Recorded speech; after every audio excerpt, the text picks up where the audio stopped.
बच्चे मसाजिद से दूर क्यों हैं? दोस्तों, छोटा बच्चा जब घर में अम्मी और अब्बू को नमाज़ पढ़ते हुए देखता है तो उसके दिल में भी वैसा ही करने की ख्वाहिश जन्म लेती है। वो बगैर कहे मुसल्ले के साथ आकर खड़ा हो जाता है, रुको सुजूद की नकल उतारता है, बिल्कुल संजीदगी के साथ वैसा ही करता है जैसा वो करते हुए देखता है। फिर वो अपने अब्बू को मस्जिद में जाते देखता है, वो भी चाहता है कि मैं भी इनके साथ वहाँ जाऊँ, और बगैर कहे वो पीछे पीछे मस्जिद चला जाता है। कभी घर से कोई ना भी जाए तो वो खुद मस्जिद पहुंच जाता है। वो देखना चाहता है कि यहाँ आकर लोग क्या करते हैं, यहाँ लोग जमा क्यों होते हैं। वो मस्जिद आता है लेकिन इसे मस्जिद के आदाब का इल्म नहीं होता। वो यहाँ भी घर की तरह दौड़ता भागता है, शरारतें करता है, कभी इस सफ़ में जाता है, कभी दूसरी सफ़ में, कभी वज़ू खाने पर आकर दूसरों की तरह मुंह हाथ धोता है। वो भी टोटी खोलता है और वैसा करने की कोशिश करता है। ज़रूरत से ज़्यादा टोटी खोल बैठता है, काफ़ी देर तक हाथ पाँव धोता रहता है क्योंकि उसे ऐसा करने में मज़ा आता है, उसे अच्छा लगता है। वो भी दूसरों की तरह बड़े बड़े काम करना चाहता है और वो इन तमाम कामों में बिल्कुल संजीदा होता है, दिल से करता है, अपनी तरफ से ठीक करने की कोशिश करता है और दिल में खुशी महसूस करता है। लेकिन कोई बाबा जी उसे वज़ू खाने पर झड़कते हैं, ओए इधर क्या कर रहे हो, इतनी ज़्यादा टूटी क्यों खोली है, इतनी देर से पानी ज़ाय कर रहे हो, चलो उठो, दफ़ा हो जाओ यहाँ से।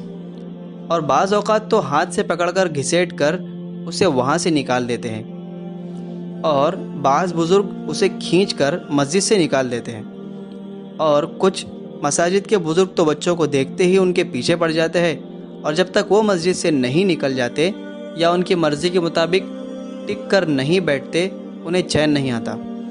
दोस्तों, कुछ नमाजी तो ऐसे है कि बच्चे देखकर ही गुस्से में आ जाते हैं। सफ़ में बैठे देखा तो कमीज़ से पकड़कर पीछे कर दिया, किसी बच्चे को बातें करता देखा तो जाकर एक थप्पड़ लगा दिया, बदतमीज़ ये मस्जिद है, चुप करो। वो नमाज़ पढ़ते हुए हिल रहा है तो नमाज के दौरान या बाद में सरेआम तजलील कर दी जाती है। जहाँ 2-3 बच्चे इकट्ठे बैठे बातें करते हैं या हंसते देखे, फ़ौरन उन्हें मस्जिद से बाहर निकाल दिया जाता है क्योंकि मस्जिद का माहौल ख़राब होता है। वो कुरान पकड़ता है तो छीन लिया जाता है कि छोटा बच्चा है, कुरान फाड़ देगा। कोई बच्चा साफ़ सुथरा हो तब भी धक्के देकर मस्जिद के दरवाजे पर कर दिया जाता है। और दौरान तरावी बच्चे लंबी नमाज से थक कर बैठे या सारी तरावी पढ़ने की बजाय कोई पढ़ ली तो कोई छोड़ दी तो इस पर कोई साहब इन्हें घुरेंगे, मुंह बनाएंगे, बातें सुनाएंगे। कोई बाजू से पकड़कर या झपट कर उसे ज़बरदस्ती नमाज में खड़ा करेंगे या कहेंगे नहीं नमाज पढ़नी तो मस्जिद से दफ़ा हो जाओ। इन सब दुरुस्त रवैयों, गरम लहजों, सख्त गुस्से वाले मिजाजों और बच्चों के बेइज्जती करने, डांटने, डबटने और मारने का नतीजा क्या निकलता है? इन्हें घूरने, मारने के लिए दौड़ने और घसीटने का अंजाम क्या होता है? हमारी मसाजिद बच्चों से खाली रहती है, हालांकि इन्हीं बच्चों ने तो कल जमा होकर पुख्ता नमाजी बनना था। लेकिन अफसोस इन गुंचों पर जो बिन खिले मुरझा गए। दूसरा सबब मसाजिद के कारी साहबान हैं कि जिनके पास बच्चे सिपारा या कायदा पढ़ने के आते हैं। अब यहाँ भी नज़्म ज़ब्त का अजीम मसला सामने आ जाता है। किसी बच्चे की पढ़ने की गलती निकली नहीं और ठा करके डंडा, मुक्का या चपट उसके जिस्म पर लगी नहीं, खौफ और जबर का माहौल। हर गलती पर सज़ा, हर बार सबक याद ना होने पर बेइज्जती और मार कुटाई या कम अज़ कम सरेआम इनाम।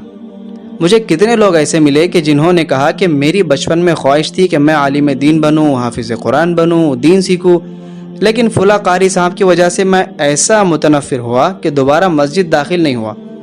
मैंने फुला बच्चे की खौफनाक पिटाई लगते देखी और मैं वहाँ से भाग गया। मुझ पर कारी साहब के रौब की वजह से सबक याद ही नहीं होता था या याद किया हुआ भी भूल जाता था। कारियों और नमाजियों के इन रवैयों ने हमारी मसाजिद को बेरौनक कर रखा है। दोस्तों, रसूलुल्लाह सल्लल्लाहु अलैहि वसल्लम के दौर में क्या होता था? मस्जिद नबवी में क्या सूरत हाल थी? बच्चे तो हर दौर में शरारती रहे, भागने, दौड़ने, बातें करने, उछलने कूदने वाले। अभी इन्हें क्या पता कि मस्जिद के आदाब क्या है? मसाजिद में आते जाते रहेंगे, नमाजियों को देखते रहेंगे तो आहिस्ता आहिस्ता सब सीख जाएंगे कि मस्जिद में किस तरह रहा जाता है। नबी करीम सल्लल्लाहु अलैहि वसल्लम के दौर में भी बच्चे ऐसे ही किया करते थे। कभी इस सफ़ में दौड़, कभी इस सफ़ में, कभी नबी करीम सल्लल्लाहु अलैहि वसल्लम के ऊपर चढ़ गए।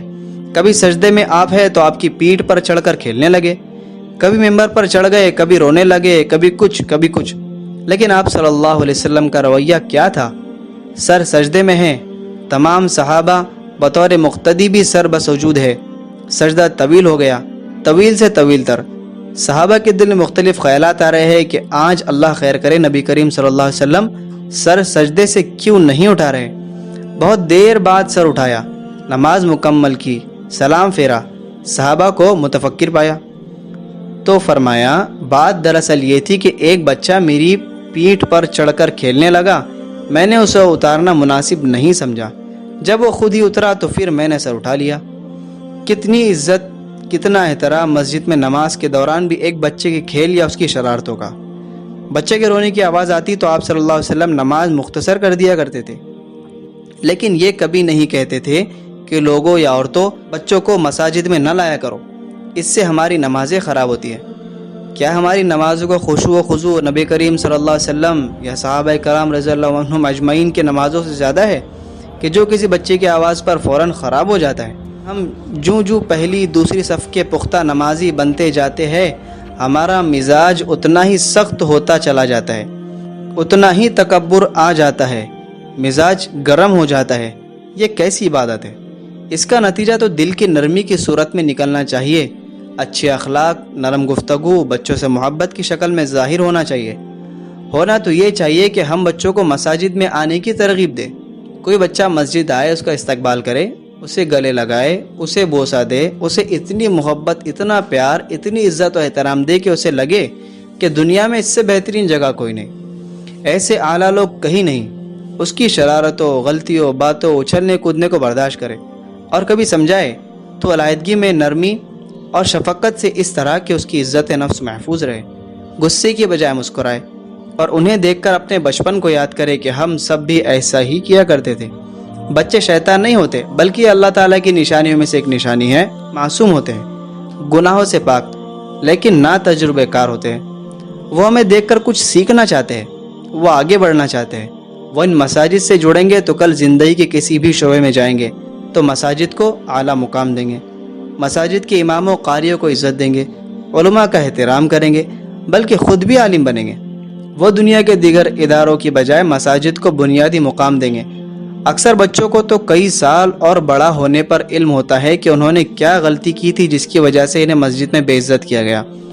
حقیقت یہ ہے کہ جس وقت بچوں کے ساتھ ایسا سلوک ہوتا ہے تو وہ بے خبر ہوتے ہیں کہ انہوں نے کیا غلط کیا، نہ ہی انہیں کوئی سمجھاتا ہے. ایک دو بار سمجھانا ہی کافی نہیں ہوتا، بلکہ 10 بار سمجھانا بھی نہیں. بس اپنے عمل اور ماحول سے سمجھائے، وہ خود بخود اندازہ لگائیں کہ یہاں کا ماحول مختلف ہے اور یہاں مجھے کیسے آنا جانا ہے اور کیا کس طرح کرنا ہے. نبی کریم صلی اللہ علیہ وسلم نے بچے تو درکنار کسی بڑے انسان کے مسجد میں پیشاب کرنے کو بھی برداشت کیا اور لوگوں کو اسے مارنے یا ڈانٹنے سے منع کیا. پھر اسے بلا کر شفقت سے سمجھایا کہ مساجد نماز کی ادائیگی کے لیے ہوتی ہے، نہ کہ ایسے کاموں کے لیے. وہ اس سلوک سے اتنا متاثر ہوا، فوراً کلمہ پڑھ کر مسلمان ہو گیا. کیا آج ہم کسی غیر مسلم کے لیے اپنی مسجد میں اتنی برداشت اور حوصلہ رکھتے ہیں؟ کم از کم مسلمان بچوں کے لیے تو پیدا کریں. میرے خیال میں تو بچے مساجد میں اگر پیشاب یا پاخانہ بھی کر دے تو اس پر ہنگامہ کھڑا نہ کرے اور نہ ان کے والدین کو شکایت لگائے کہ انہوں نے بچوں کو مسجد میں کیوں بھیجا.